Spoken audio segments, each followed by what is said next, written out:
Hey, what is going on YouTube? This is Will and welcome to my channel where I go over all things credit card rewards, travel, a little bit of personal finance. So if those are things that you're interested in, consider hitting that little red subscribe button. Today's video is going to be over the Delta Amex personal credit card. So Amex has 4 Delta cards that they offer. So I'm gonna go over all the current benefits as well as the benefits that they just announced a couple weeks ago that are going to be changing beginning in January of 2020. So let's go ahead and jump into it. So the first card that we have is their entry-level card, and this is the blue SKYMILES card. Now, this card really doesn't offer too much, but it is a 0 annual fee card. At the time of this video, they do have a sign-up bonus of 10,000 miles once you spend $500 within the first 3 months.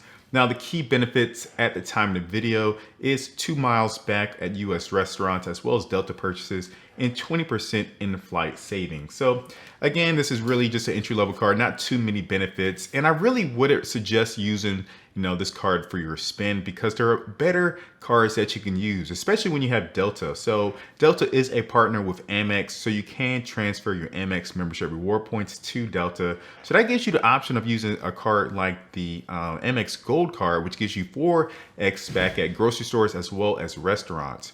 So yeah, that card does have a high annual fee of $250, but it has credits such as the dining credit, which you get $120 every year. It has a $100 airline incidental fee credit. So that's $220 of the $250 annual fee that you get back in credit. So you're really only paying $30, and that $30 that you're paying is definitely going to be worth the 2x additional that you get on US restaurants, as well as 4x back on the grocery store. So this card, I really wouldn't recommend it to anyone. And even when they update the benefits in January, they say you're only going to get 2x back at restaurants worldwide as compared to just US as they are currently, and no foreign transaction fees. So not a lot of changes coming to this card that really make me recommend it over something like the Amex Gold card. Now, the next card that we have is the Gold card. So this has an annual fee of $95, but it is waived in your first year, at least at the time of this video. You get 60,000 miles once you spend $2,000 within the first 3 months, and a $50 statement credit for any Delta purchase. The key benefits with this card include your first check bag for free, main cabin 1 priority boarding, the NQD waiver after spending $25,000 in spend in a calendar year, and your NQD waiver. So NQD is the medallion qualification dollar, and it's just one of the things that you need to get status or maintain status with Delta. Then you have a discounted Delta Sky Club access, which I believe right now is $29, and then you get 2x back on all of your Delta purchases. Starting January 30, 2020, you're going to start being able to get 2x back at restaurants and grocery stores, a $100 Delta flight credit after spending $10,000 within a calendar year. The NQD waiver is going to go away. No discounted Delta Sky Club anymore, as well as an annual increase of $4 to $99 per year. Now, overall, I don't think the Delta card really makes sense unless you're someone that does fly Delta quite a bit, and that way you can maybe take advantage of the check bag fee. But a lot of these changes that they're making really just aren't really worth getting the card. So again, you don't want to put any spend on this card. 2x back at restaurants and groceries is really not worth it when you could get, again, the Gold card, which gives you better benefits. The $100 Delta flight credit after you spend $10,000. I'm not sure why you would do that because that's just a 1% return on your spend. So you can get higher spend with other cards. The MQD waiver, it could hurt some people, but I think people who have the Gold card probably weren't really using that to begin with. The no discounted Delta Sky Club can maybe hurt a little bit as well. And then, they increase the annual fee. It's only $4, but I don't see them adding things to really, warrant increasing the annual fee to $99. So overall, I think the Gold card really not worth it.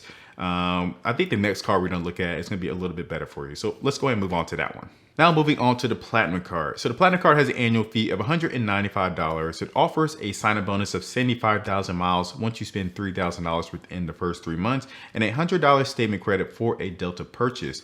The key benefit with this card is the companion pass that you get starting on your second year. So you're not gonna get it in your first year, but the miles that you get plus $100 statement credit as the sign-up bonus do kind of help you offset that $195 annual fee that you got to pay. But starting your second year, you will get that companion pass once you pay the annual fee every year. And that companion pass is going to be good for within the continuous United States. So if you're flying from, the continent of North America, I guess you can say, you're going to be able to fly within there, but you're not gonna be able to fly to, say, Alaska or Delta. Well, I guess Alaska is still part of North America, but you know what I'm saying. You know what I'm saying. So moving on, you do know, pretty much have the same benefits as the gold card. Check back for free, main cabin 1 priority, the MQD waiver, and 2x back on your Delta purchases. Now, beginning January 30th of 2020, they're going to start offering you 3x back on your Delta purchases, as well as hotels, which is kind of weird. 2x back at restaurants and groceries, TSA pre-check. You're not going to be able to get a 10,000 bonus miles after you spend $25,000 and $50,000 worth of spend. So if you are a big spender, you're losing out on 20,000 miles, up to 20,000 miles if you spend up to $50,000. This kind of Delta Sky Club is going to be increasing from $29 to $39 per person, and the annual fee is going to be increasing by $55 to $250. Overall, I think the Platinum card changes are pretty negative. They're increasing annual fee by $55, they're increasing the Delta Sky Club access by $10, and they're not really adding anything to really warrant increasing that annual fee, in my opinion. So the companion pass isn't going to change. The MQD waiver is still going to be there. So if you are someone that's chasing status, you can maybe still put spin on it if it makes sense for you. But yeah, mostly negative changes with this. But I do think the card is still going to be worth it. It's just going to be a little bit less value for you. You just have to make sure you can take advantage of that companion pass and make sure that it offsets that annual fee that you're paying every year. But you do realize that you have to pay taxes and fees on the companion pass as well. So, I think they say it's up to $75 for the taxes and fees for the card. So consider, a $275 is pretty much your break even with the companion pass if you're not looking at any of these other benefits. The last card that we have is the Delta Reserve card. So this is a $450 annual fee card. It has 75,000 mile bonus once you spend $5,000 within the first 3 months, plus an additional 10,000 NQMs. So NQMs are your medallion qualification miles. So just another thing that you need to get status or maintain your status with Delta. Your key benefits with this card is domestic first class or main cabin companion pass. Again, this begins in your second year and not your first year. Complimentary Delta Sky Club, upgrade priority with people in the same medallion tier as you. First check back for free, the MQD waiver, main cabin 1 priority boarding, and 2x back on your Delta purchases.